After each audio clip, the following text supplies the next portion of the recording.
ఎప్పుడెప్పుడు అని ఎదురు చూస్తున్న మంత్రివర్గ విస్తరణపై తెలంగాణ ముఖ్యమంత్రి కేసీఆర్ లోతైన విశ్లేషణ చేస్తున్నారు. మంత్రుల ఎంపికలో అనుభవానికే పెద్దపీట వేయాలని భావిస్తున్నారు. ఎక్కువసార్లు గెలవడం, నడవడిక ప్రధాన అర్హతలుగా గుర్తున్నాయి. తొలిసారి విజయం సాధించిన వారిలో ఒకరిద్దరికి అవకాశం దక్కే అవకాశాలు కనిపిస్తున్నాయి.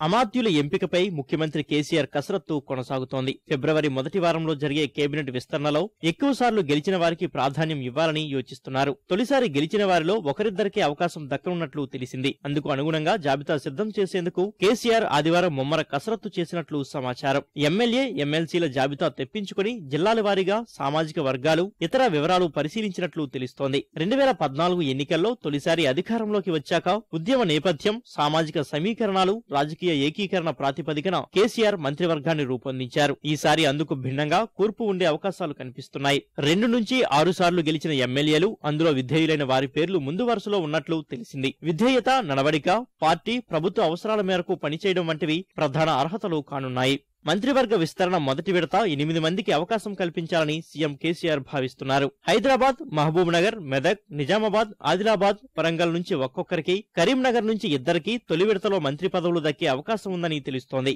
పార్లమెంటు ఎన్నికల తర్వాత మిగతా మంత్రి పదవులు భర్తీ కానుండగా అందులో అన్ని ఉమ్మడి జిల్లాలు సర్దుబాటు అయ్యేలా చూస్తారని సమాచారం. మంత్రి పదవులు దక్కని వారికి ప్రత్యామ్నాయ పదవులు ఇచ్చేలా కేసీఆర్ ప్రణాళిక సిద్ధం చేస్తున్నారు. 18 మంది పార్లమెంటరీ రాజకీయ కార్యదర్శులను నియమించాలని నిర్ణయించారు కేసీఆర్. అందులో 4 ఎమ్మెల్యేలు ముఖ్యమంత్రి నిర్వహించే శాఖలకు కార్యదర్శులు కానున్నారు. నీటిపారుదల, రెవెన్యూ, పంచాయతీరాజ్, సమాచార, పౌర సంబంధాల శాఖలను సీఎం కేసీఆర్ తన వద్దే ఉంచుకోనున్నట్లు తెలిసింది. మంత్రి, ఇతర పదవులు రాకుంటే ప్రశాంత్ రెడ్డి లేదా జీవన్ రెడ్డి, బాల్కా సుమన్, పద్మా దేవేందర్ రెడ్డి, గొంగిడి సునీత, వినయ్ భాస్కర్, నన్నపునేని నరేందర్లు సీఎం శాఖలకు పార్లమెంటరీ కార్యదర్శులు అవుతారని తెలుస్తోంది. కార్యదర్శి పదవి రాని వారికి శాసనసభ చీఫ్ విప్, విప్ల పదవులు దక్కనున్నాయని సమాచారం. మరికొందరికి ఆర్టీసీ తదితర కార్పొరేషన్ చైర్మన్ల పదవులు ఇవ్వాలని కేసీఆర్ భావిస్తున్నట్లు పార్టీ వర్గాలు భావిస్తున్నాయి.